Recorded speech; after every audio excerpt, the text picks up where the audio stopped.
Everybody, it's Wing Rider.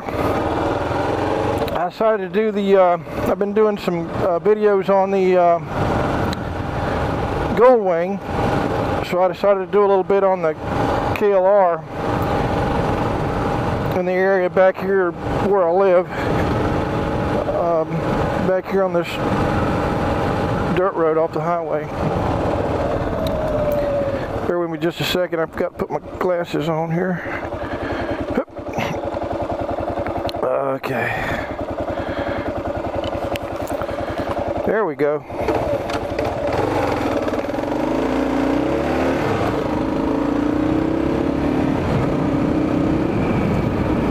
Yeah, I get back here off-road every now and then, and before I picked up the KLR, I didn't really have the ability to do that because you're definitely not going to ride a Gold Wing down this road or even the Pacific Coast, but this one works out really well. Let's see if this one's going to give me any breathing room at all. There you go.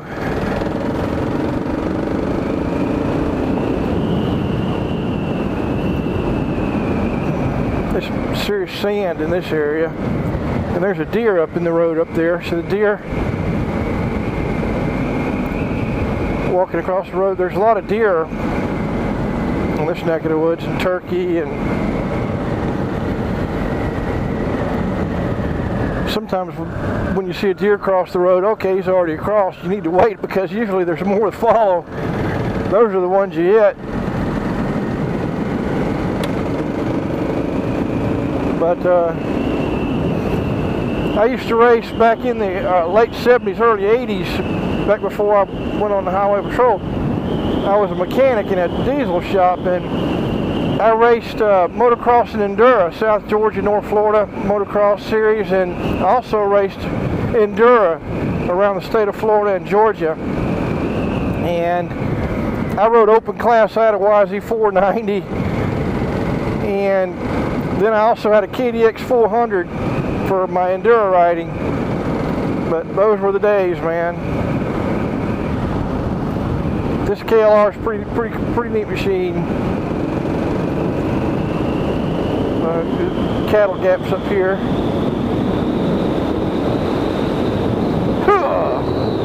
There you go. A lot of, I think, peanuts planted out here. I think it's peanuts. It might be soybeans, I'm not sure. Or peas, maybe. But I like to get out on some of these back roads every now and then. These old country roads here. And this KLR is perfect because if I want to get on the highway, I can do that too. And this thing lugs like a tractor. It's amazing in the dirt. What you really want to do though is keep your RPMs up and get in a lower gear, which is what you really want to do in this deep sand. Because if you're in a higher gear and a lower RPM and you start lugging, that's when you run into trouble. But if you keep your RPMs up in a lower gear, where you got an instant throttle response, you can get your way out of trouble. There's a squirrel. It's like Wild Kingdom back here, man.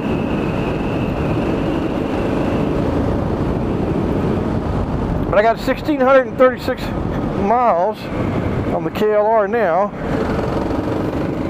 And did that say 35 or 65? Oh! Anyway, let me ease off a little bit. But it's Friday, and hurricane coming. Betty Lou or Andy or Harvey or whatever their name is, the hurricanes they name them. There's some thick sand, man. KLR takes it pretty smoothly. The one thing I don't like is these hand guards. They're like catcher's mitts. I hate those damn things. I tried to put some other ones on there, but they didn't fit without having to cut this and modify that. This bike is all original. I haven't really changed anything. It's got a 16-tooth front sprocket instead of a 15, so on the highway at 70 miles per hour, it's 4,500 RPM instead of 5,000. Other than that, it's not really any different. It's a rare bike to be in as good a shape as it is for 2008 with that low of miles on it. Anyway, let me kill it. Well, I'll keep riding. I'll keep filming here. My sister and her husband have two houses.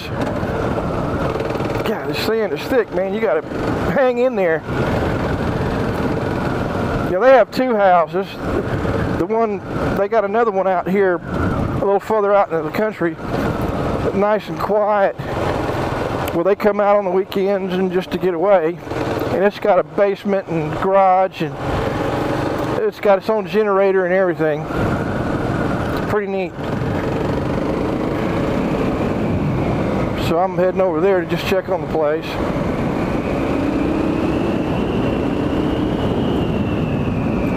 But yeah, on these old roads, you want to stay on the outside on these curves, because sometimes people come around there on the middle or in the wrong side of the road, and KLR doesn't stand much of a chance against a Ford F-150. So yeah, I really like the KLR. It's a really neat bike. Anyway, I'm going to kill this one, but I'll get back with you here in just a minute. Hang on just a minute. Okay, I'll turn you back on. Just got off the dirt road coming to their place, and that's peas out there planted, I'm pretty sure. Yeah, they got a pretty nice place. It's really quiet out here. It's peaceful. There's nothing but fields mostly, and a few people's houses. But they own all the property out here, a lot of it.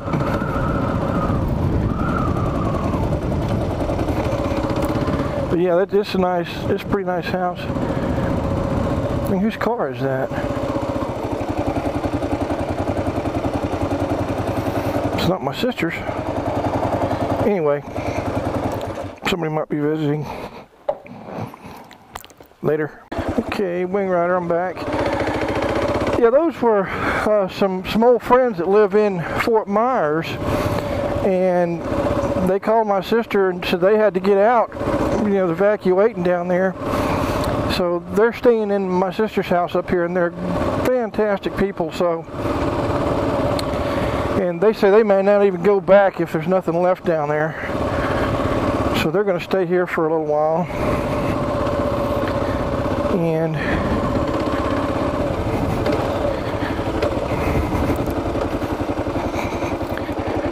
but that's who they are. I knocked on the door and I called my sister, and she said, yeah, they're staying there. And I remember them. They're really great people.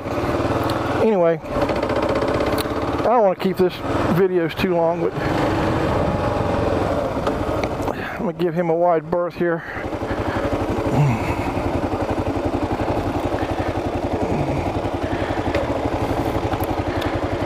I don't even want to come close to tangling with this guy on the tractor. KLR wouldn't stand up too much to that.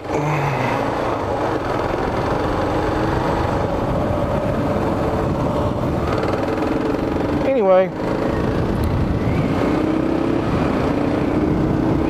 I'm going to kill this one, and we'll talk to you later. Actually, I decided to add another piece to this video. Well, butterfly. So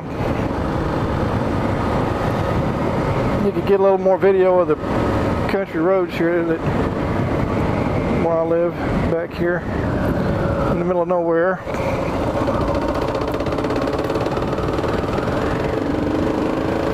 But it's nice back here, really, in North Florida.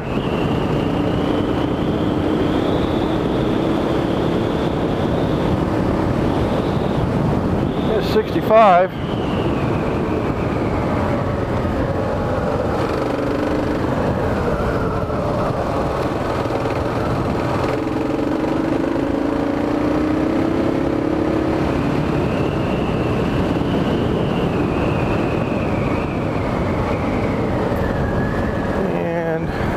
Some of these, it gets a little narrow back here in some of these places. There's a blacktop up here though, I think that I'll hit that.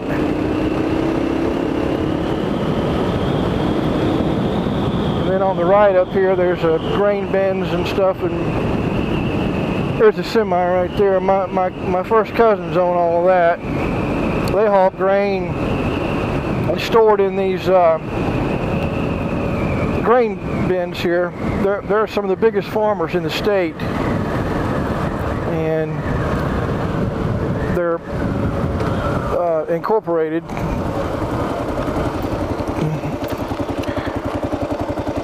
They farm a lot of land.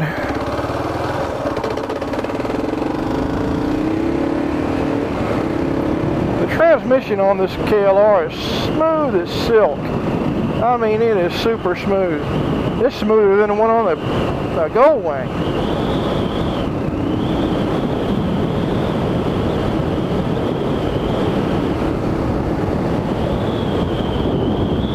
That's basically, you know, where I live, out on farms, and there's big farms, and I live amongst them. I helped my cousins farm a little bit when I was younger, but I plowed and run the combine and drove the grain trucks and was a mechanic for a little while in a diesel shop, and then I decided that none of that's going anywhere, so I picked a career and joined the Highway Patrol, and now I'm retired. If I hadn't joined the Highway Patrol and had a career there and retired, I'd still be mechanicking or farming or something. But that's the risk you take on a high-risk profession. If you survive it and retire, your life is good. Anyway, Redneck Villa, that one needs a little work. But it's nice out here. It's not so bad. There's some nice places, but it's a lot of fields and farms. There's a retirement home right there, for rest home, retirement home.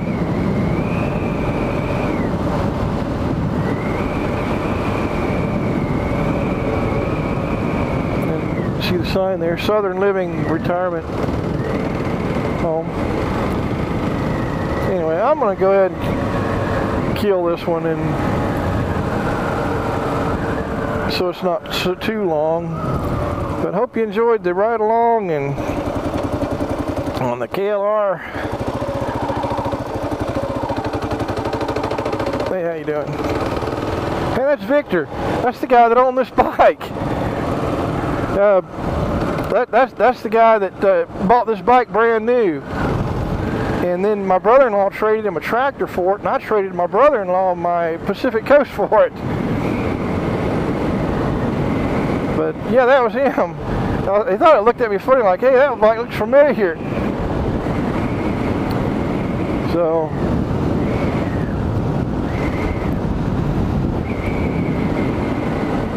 but it's cooler now. It's a lot cooler. Damn, that's a big boy there.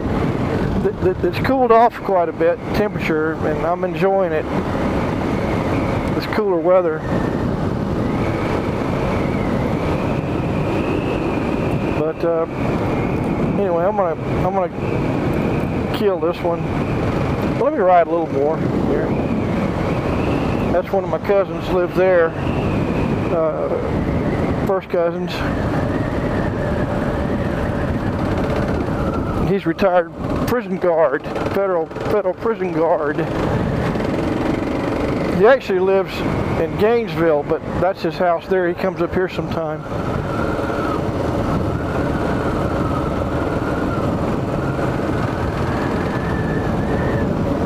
that building's about to fall down on that tractor. I'd be finding another one to put it under. But yeah, there's a lot of fields and cows and just hay, and it's country. Green Acres is the place to be. That's one of my cousin's houses there. My father's mother's sister's son. And up here too. My grandmother, her sister, my Aunt Ruby lived there. That brick house, which is older than it looks, that was back in the 60s. She died in 1960 something or another, but I remember her when I was just a little bitty kid. Actually, she lived in the 70s. She died in 73 or 4 maybe. Because my grandmother and grandfather on my dad's side were both born in the same year, in 1890. So if they were alive now, they'd be 127 years old.